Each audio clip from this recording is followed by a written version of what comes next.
should you even think about moving to a different country for your studies? Hello दोस्तों, मेरा नाम है नितिन कपूर और आप देख रहे हैं ह्यूमंस ऑफ न्यूजीलैंड। सबसे पहले आप लोगों का बहुत बहुत शुक्रिया। आप लोगों ने मेरी पुरानी 2 वीडियोस में काफी अच्छा सपोर्ट दिया। मैं चाहूंगा कि आप मुझे सपोर्ट अपना इस तरीके से देते रहिए। जितना ज्यादा आप उन छपरी यूट्यूबर्स को देते हैं उतना आप अपने भाई को भी दें, मेरी आपसे ये रिक्वेस्ट रहेगी।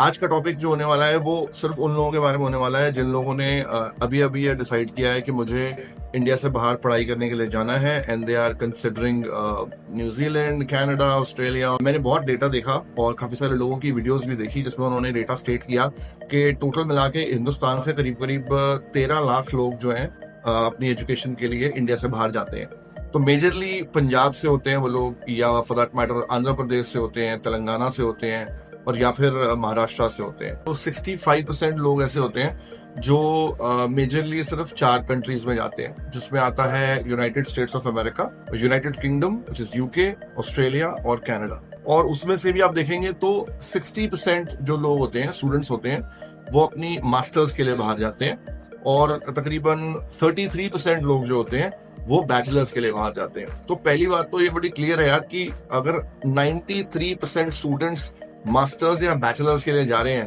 तो जितने भी लोग ये सवाल पूछते हैं बार बार कि यार मुझे सर्टिफिकेट कोर्स कैसा रहेगा, वो सर्टिफिकेट कैसा रहेगा, वो डिप्लोमा कैसा रहेगा, तो फायदा नहीं है। हमारे ही कुछ समझदार लोग बैचलर्स और मास्टर्स के लिए जाते हैं क्योंकि वो डिग्री काउंट की जाती है। सर्टिफिकेट सिर्फ एक सर्टिफिकेट होता है, उसका कोई मैं ये नहीं कहूंगा कि वो बेकार कोर्स है, बट अल्टीमेटली उस कोर्स का आपके बाहर सेटल होने में कोई बहुत बड़ा योगदान नहीं होगा अनटिल अनलेस आप कोई ऐसा कोर्स कर रहे हैं जो स्किल पे डिपेंडेंट है। जैसे कि कोई आप प्लम्बिंग का कोर्स कर रहे हैं, या कोई आप कारपेंटरिंग का कोर्स कर रहे हैं, या कोई आप एक तरीके से इलेक्ट्रिशियन का कोर्स कर रहे हैं। बट मैं फिर भी बोलूंगा कि ये सब कोर्सेज अगर आपको करने ही है तो आप सर्टिफिकेट ना करके बैचलर्स या masters, depending on your age, depending on your money that you going to invest in your study, उस पर डिसाइड करिए। 8 टोटल यूनिवर्सिटीज हैं पूरे न्यूजीलैंड में। 8 की 8 यूनिवर्सिटीज का क्यूएस रैंकिंग आप चेक कर सकते हैं। मैंने आपको वेबसाइट भी दी थी कहाँ चेक कर सकते हैं। आपको किसी से कुछ पूछने की जरूरत नहीं है। ये डिसीजन सिर्फ आपका होना चाहिए, एटलीस्ट तब तक जब तक आप किसी कंसल्टेंट के पास जाके एनालाइज ना कर लें कि कौन से कॉलेज का प्रोस्पेक्टस क्या कहता है, मतलब कितने बच्चे वहां पढ़ते हैं, कैसा उनका इंफ्रास्ट्रक्चर है, कितना आपको ओपन वर्क वीजा मिलने वाला है आफ्टर योर स्टडीज। ये वो पॉइंट्स होंगे जो आई थिंक आपको पूछने चाहिए, बजाय इसके पूछने के कि बड़ा रैंडम सवाल कि यार ये वाला कोर्स कैसा रहेगा और वो वाला कोर्स कैसा रहेगा। तो आई थिंक पहले इसी डेटा के अंदर ही एक चीज तो बड़ी क्लियर हो गई। अच्छा, दूसरा जो है हम बात करते हैं उन कंट्रीज के बारे में, यूके है या ऑस्ट्रेलिया और या फिर कनाडा। लिविंग कॉस्ट के बारे में, इकोनॉमी के बारे में, जॉब मार्केट के बारे में, I think the existing population, unemployment rate, इस तरीके की चीजें अगर आप उस कंट्री के बारे में जानना चाहते हैं तो बहुत इजीली आप उनकी just Google about a certain keyword that how is the job market in UK right now, how's the employment rate in the UK right now, or for that matter Canada। तो जब आप course खत्म करेंगे हो सकता है कि चीजें अच्छी भी हो जाएं और हो सकता है कि चीजें और बुरी भी हो जाएं, लेकिन ऐसा कुछ नहीं है कि पूरे वर्ल्ड में नोटिस करें अगर आप तो इकोनॉमी जो है वो आई थिंक इंडिया में सबसे अच्छा ग्रोथ हम सभी जानते हैं हो रहा है। और फिर भी अगर आपको लगता है कि नहीं मुझे एजुकेशन के लिए या सेटलमेंट के लिए बाहर आना है because I need something more than just studies in my career, then I think the decision should be based on the parameters of that country। उस कंट्री के इकोनॉमिक्स, उस कंट्री के जॉब मार्केट है या स्किल शॉर्टेज है, उसका क्या status इस समय चल रहा है। अब एक सिनेरियो लेते हैं और आसान करने के लिए, समझने के लिए इसको। उसमें एक 18 to 24 ईयर ओल्ड की बात करते हैं, मेल फीमेल कोई भी हो सकता है। और जो 18 ईयर ओल्ड है या 19 ईयर ओल्ड है वो आई थिंक वो होगा जिसने अभी +2 खत्म करी है अपनी और बैचलर्स के लिए जाना चाहिए उसको। और 24 ईयर ओल्ड वो हो सकता है जिसने अपनी बैचलर्स इंडिया में कर ली है ऑलरेडी और वो आगे जाना चाहता है for the masters for that matter. तो जो अंडर ग्रेजुएट है उसके लिए सपोज करो उसने लेवल 7 का एक बैचलर्स कोर्स चूज किया है, क्योंकि सबसे इंपॉर्टेंट चीज जो होगी इंडिया में, क्योंकि देखो हमारा डॉलर रेट के हिसाब से करेंसी रेट जो है वो काफी लो रहता है। किसी भी कंट्री में नोटिस करेंगे आप तो जो डॉलर का रेट है, सबसे सस्ता डॉलर जो इन सब में से होगा वो होगा आई थिंक न्यूजीलैंड का, और वो 50 रुपए के आसपास रहता है। अब आप ये समझिए कि आपकी जो फीस है वो, अगर मैं न्यूजीलैंड की बात करता हूँ अब, तो 25,000 के आसपास आपका खर्चा होता है अगर आप एक अच्छे यूनिवर्सिटी में अपना बैचलर्स कोर्स ज्वाइन करते हैं। तो 3 साल की उस कोर्स में आपको हर साल इतने पैसे जमा कराने होंगे एज अ फी। अब सेकंड सवाल निकल के आता है यहाँ पे कि यार मैं पहले साल तो घर से पैसे ले लूंगा, बट सेकंड ईयर के लिए मैं खुद से कुछ पैसे जोड़ लूंगा और अपनी फीस खुद ब खुद भर दूंगा। तो भाई ये ख्याल भी दिमाग से निकाल दें अपने आप कि आप पूरी फीस अपनी सिर्फ खुद काम करके भर देंगे। जो पे रेट है वो न्यूजीलैंड में से अगर बात करूं तो $23 फॉर एन आवर का हो गया है 1 अप्रैल से। तो भाई $23 अगर आपको मिलते हैं और आपको अलाउ 20 आवर्स काम करना है एक हफ्ते के अंदर, तो एक महीने के अगर आप लगाएं हिसाब 1800 के आसपास बनेगा आपका। अगर आप फुल फ्लेजेडली काम करते हैं, उसमें से आपको इनकम टैक्स जमा कराना है और आपके खुद के एक्सपेंसेस निकालने हैं। तो अगर आप चाहें अच्छे तरीके से आप सेव करना चाहें बिना किसी पार्टीज के, बिना किसी एक्स्ट्रा खर्चे के, जैसे गाड़ी लेना या कुछ और, तो आई थिंक आप बहुत इजीली तकरीबन 800 से $1000 एक महीने का सेव कर पाएंगे। अब भैया $1000 अगर आप सेव कर रहे हो तो एक साल भी अगर आप काम कर लेते हो और इसमें से शायद 1 या 2 महीने आप फुल टाइम भी कर पाओगे इन छुट्टी, यार तो भी 12, 13, 14,000 से ऊपर तो नहीं कर पाओगे ना। और आपकी फीस तो 20,000 से ऊपर है। तो कैसे आप सोच सकते हो कि मैं सेकेंड ईयर की फीस अपनी खुद ब खुद भर दूंगा? तो सेकंड डाउट आपका ये क्लियर हो गया। अच्छा, अब आते हैं तीसरी बात पे। तो हमने क्लियर कर लिया कि हमने यूनिवर्सिटी में एडमिशन लिया है, हमारी फीस कितनी है, मैं स्टडी करने के लिए लोन लूंगा या नहीं लूंगा। यार देखो, अगर आपको लोन नहीं लेना है और आपकी जो कंडीशन है फैमिली की फाइनेंशियली वो इतनी सॉलिड है के लिए आपके पेरेंट्स ने सेविंग करी हुई है या आपके एसेट्स ऐसे हैं, तो यार फिर तो सोचने की कोई बात ही नहीं है। अच्छा सा कॉलेज देखो और आप बिल्कुल इजीली किसी भी कंट्री मूव कर सकते हो डिपेंडिंग ऑन द बजट कि मुझे 20 लाख रुपए खर्च करना है, मुझे 30 लाख रुपए करना है, मुझे 40 लाख रुपए करना है। बट अगेन मैं फिर बोलूंगा, किसी भी कंट्री में जाओ सर्टिफिकेट कोर्स के लिए मत जाओ भाई, बैचलर्स के लिए जाओ मिनिमम, अगर आप +2 करके जा रहे हो तो अगर मुझे लोन लेना है तो यार देखो रिस्क एलिमेंट ऐड हो जाता है इसमें अभी कि मैं वापस भी करना है लोन लेकर। तो यार तो अगर आप वापस करना चाहते हो तो फिर तो शॉर्ट आपको यूनिवर्सिटी पॉलिटेक्निक में जाना है ताकि आपको एक अच्छी रेप्यूटेड जॉब मिल सके to start with after your course. Otherwise किसी छोटे मोटे कॉलेज से अगर आप स्टडी कर लेते हो तो यार देखो इंडिया में भी आप तो जो IITs, IIMs या बड़े बड़े कॉलेजेस हैं, अगर आप उनमें अपनी एजुकेशन लेना चाहते हो तो यार कंपटीशन कितना ज्यादा है। सोचो, आपकी अगर दिल्ली यूनिवर्सिटी की बात भी करूँ तो 99% पे एडमिशन हो रहे हैं, 98 पे एडमिशन हो रहे हैं लोगों के, और आपको उस कंपटीशन का पार्ट नहीं बनना, इसलिए तो आप बाहर आ रहे हो ना यार पढ़ने के लिए। और अगर आप बाहर पढ़ने के लिए आ रहे हो फिर उसको आप डिग्रेड कर दो अपने एक ऐसे कॉलेज से जो कि लेट्स से दिल्ली यूनिवर्सिटी में कोई इवनिंग कॉलेज है मान लो, अगर क्या आप चाहोगे कि अच्छे नंबर लाने के बाद भी आप इवनिंग कॉलेज में पढ़ाई करो? यार अगर आप नहीं चाहोगे तो या फिर यहाँ पे आके आप किसी एक टाइप 2 टाइप 3 कॉलेज में एडमिशन लेके 50 गुना ज्यादा पैसे भर के क्या तुक बनता है आपका कि आप सोचो भी कि मुझे एक ऐसे कॉलेज में जाना है पढ़ने के लिए जो बड़ा ही एवरेज है। अब आप चूज कैसे करोगे इसको कि एवरेज है कि नहीं है? यार भाई बड़ा सिंपल है, आप गूगल पे जाओ, उस कॉलेज का नाम लिखो, आपको गूगल पे दिखा देगा उसकी लोकेशन क्या है।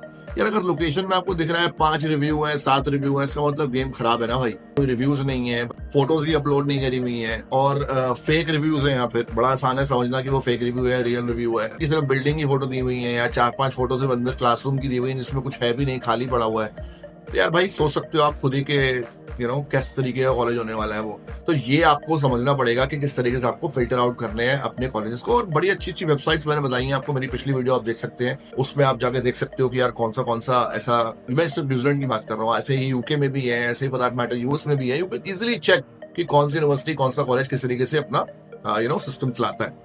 अच्छा, अब आते हैं बात, लोन आपने लेना था, हमने बात कर ली। अब लोन ले लिया भाई तो यूनिवर्सिटी पॉलिटेक्निक में एडमिशन हो चुका आपका, मान लो ऑफर लेटर आ गया आपके पास। तो यार भाई अगर अच्छा है और लोन ले रहे हो तो प्लीज ये एक अच्छा प्लस पॉइंट है, आप आ सकते हो लॉजिकल। अब आपने लोन ले लिया, अप्रूव हो गया आपका बैंक से लोन, और लोन लेने के बाद आपको लगता है कि यूनिवर्सिटी में एडमिशन नहीं मिला या पॉलिटेक्निक में नहीं मिला। यार भाई उसके बाद एक तो आप लोन ले रहे हो, ऊपर से आप फिर टाइप 2 टाइप 3 कॉलेज में जाओगे, क्या आपको लगता है समझदारी है? जब पता ही है कि यार लोन लेके आना है, यार ढंग की जगह जाओ ना। फिर क्यों आपको जबरदस्ती एक लाइक ऐसा टाइप 2 कॉलेज में जाना है? उस कोर्स में आओ एटलीस्ट जो आपका इंटरेस्ट हो। यानी कि मेरा इंटरेस्ट अगर मैंने +2 करी है तो यार भाई मेरा इंटरेस्ट +2 के बाद किसी भी फील्ड में हो सकता है। अब आप बोलोगे यार मैंने तो कॉमर्स ली है, मैंने तो साइंस ली है। भाई अगर तेरा प्रोस्पेक्ट जो है इंडिया से बाहर जाके पढ़ाई करने का वो यही है कि मुझे बाहर जाके सेटल होना है एक अच्छी कंट्री के अंदर, एक अच्छी रेप्यूटेड जॉब के अंदर फॉर दैट मैटर, या फिर मैं अपना बिजनेस चालू करूंगा वहां जाके, जो भी आपकी सोच है, अगर आपको ऐसा कुछ करना है तो यार भाई फिर उन कोर्सेज को क्यों नहीं आप चूज कर सकते जो ऑलरेडी इस कंट्री के अंदर ग्रीन लिस्ट में आते हैं? जब आपको पता ही है कि आपने +2 ही करी है, कोई ऐसा तो है नहीं कि आपने ग्रेजुएशन कर लिया है, 3 साल पढ़ाई कर ली है, अब आप चेंज नहीं कर पाओगे उसको।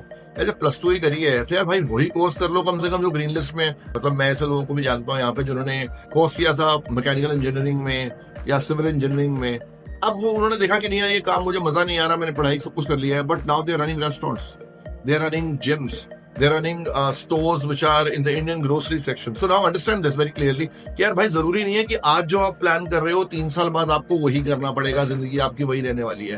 यार भाई मेरे खुद के करियर में मैंने सबसे पहले होटल मैनेजमेंट किया था, तो मैं यहाँ स्टडी के लिए आया। जब मैं वापस यहाँ से इंडिया गया तो यार मैंने जॉब करी, वो बिजनेस डेवलपमेंट और मार्केटिंग की जॉब थी, और मैंने उसी को अपना करियर बना लिया। मैंने 15 साल इंडिया में उसी करियर में काम किया। मुझे लगता था कि मेरा इंटरेस्ट मेरी एजुकेशन से ज्यादा बड़ा है, because I enjoy doing this. So please ये बात बिल्कुल दिमाग से निकाल दो कि आगे क्या होने वाला है क्या नहीं होने वाला है, ठीक है। अब सेकंड केस पे आते हैं। दूसरा केस होता है कि यार आपने तो पढ़ाई कर ली है, अपनी ग्रेजुएशन कर चुके हो आप, और अब आप मास्टर्स के लाना चाहते हो, तो भाई तो पैसे बढ़ जाएंगे फीस के, करीब $30,000 के आसपास की फीस बन जाएगी आपकी।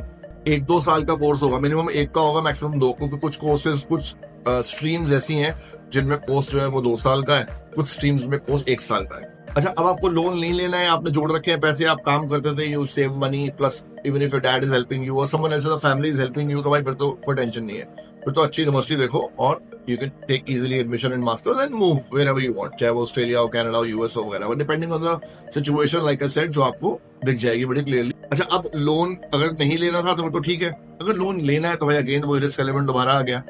यार भाई अगर रिस्क लेना है तो फिर वही बात बोलूंगा कि यूनिवर्सिटी पॉलिटेक्निक दोनों ढूंढो, बार बार मत सोचो कि ये कोर्स लेवल 5, लेवल 4, लेवल 6, भाई क्या करना है लेवल करके 5, 6, 4 वाले, जब किसी काम ही नहीं आएंगे वो तो। भाई लेवल 7 से नीचे कुछ काम नहीं आने वाला तुम्हें, चाहे कोई भी कोर्स हो न्यूजीलैंड में, एटलीस्ट लेवल 7 तो करना ही करना है, which is a bachelors degree. और मैं सिर्फ यहाँ की बात नहीं कर रहा हूँ, किसी भी कंट्री में जाओ भाई यही, और छोटा मोटा कॉलेज में एडमिशन मिल रहा है आपको, क्या फिर पैसे बचाओगे या मास्टर्स डिग्री? क्योंकि अल्टीमेटली देखो लेवल जो आपकी मास्टर्स का होगा ना, वो दोनों केसेस में सेम ही रहेगा, चाहे आप किसी छोटे कॉलेज से करो, चाहे आप किसी यूनिवर्सिटी से करो। लेकिन जो जॉब प्रोस्पेक्ट होंगे ना आपके, उसमें शायद आपकी यूनिवर्सिटी और पॉलिटेक्निक कुछ हेल्प कर पाए in terms of campus placements, in terms of when you go to university. For example मैं अगर जाता हूँ किसी कंपनी में इंटरव्यू देने के लिए, तो मैंने यूनिवर्सिटी ऑफ ऑकलैंड से अपनी इंजीनियरिंग करी है, या फिर मैंने एक XYZ कॉलेज से करी है, तो यार भाई आपको क्या लगता है कि यूनिवर्सिटी ऑफ ऑकलैंड का कोई इम्पैक्ट होगा या नहीं होगा?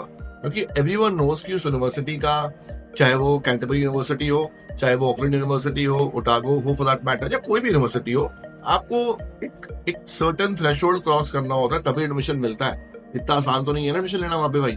तो आई थिंक आप लोगों को ये बड़ा क्लियर हो गया होगा कि यार मुझे यूनिवर्सिटी, पॉलिटेक्निक, कॉलेज, कोर्स, इन सबको पहले खुद से रिसर्च एंड अपने दिमाग में बना लेनी है, एक स्टडी, एक फ्रेमवर्क तैयार कर लेना है। फिर मुझे जाना है अपने एजुकेशन कंसल्टेंट के पास जो मेरी हेल्प करेगा मेरे पेपर। मैं नहीं बोल रहा हूँ, मैंने कभी भी नहीं बोला आप लोगों में से किसी को भी कि आप किसी ऐसे बंदे के पास ना जाएं जो एक एजेंट है। देखो, अगर वो लाइसेंस एजेंट है इमिग्रेशन का, या फिर वो एक एजुकेशनल कंसल्टेंट है, वो कभी आपको गलत गाइड नहीं करेगा। लेकिन अगर आप खुद मेहनत नहीं करना चाहते हो और आप उसको जाके बोलोगे कि भाई 2 महीने में मुझे बाहर जाना है, बस कैसे करना है वो तो देख ले, यार फिर तुम्हें वो एक ऐसे कॉलेज एडमिशन कराएगा ना जहाँ पे ऐसा एडमिशन हो जाता है। वो कभी भी नहीं चाहेगा कि आपको ज्यादा बिलोंग करे, क्योंकि उसको पता है कि अगर आपका एडमिशन 2-3 महीने में नहीं कराया उसने, तो आप उसको बार बार फोन करके परेशान करोगे। तो वो तो यही चाहेगा कि बस फटाफट जा भाई तो यहाँ से, ताकि you don't trouble him or her much. So understand this very clearly कि आपका जो कोर्स है, आपकी जो अंडरस्टैंडिंग है, वो पहले खुद से होनी चाहिए कि मुझे क्या पढ़ना है, कहाँ पढ़ना है। और यार सिटी से भी तो फर्क नहीं पड़ता, ये भी ध्यान रखना मेरी बात। बार बार ये बोलते हो ना कि क्राइस्ट चर्च कैसा है और ऑकलैंड कैसा है और वहाँ पार्ट टाइम जॉब है कि भाई, बट स्टूडेंट वीजा पे आने के बाद कितने वीडियोस देखे हैं आपने जब लोगों ने बोला होगा कि भाई पार्ट टाइम जॉब नहीं मिलती मुझे यहाँ पे, बताओ। कनाडा में तो बहुत लोग लिख रहे हैं, मैंने बहुत वीडियोस देखी कनाडा के लिए, तो कि यार इतने जॉब्स नहीं मिल रही वहाँ पे एंड ऑल ऑफ दैट। भाई यहाँ तो ऐसा कुछ भी नहीं है। आज की वीडियो में इतना ही। अगर आपको आज की वीडियो अच्छी लगी हो, समझ आया हो कि मैंने क्या बताया और लगा हो कि यार लॉजिकल है, तो please share this video with everyone who is interested in moving out for studies. Thank you so much, take care, bye bye.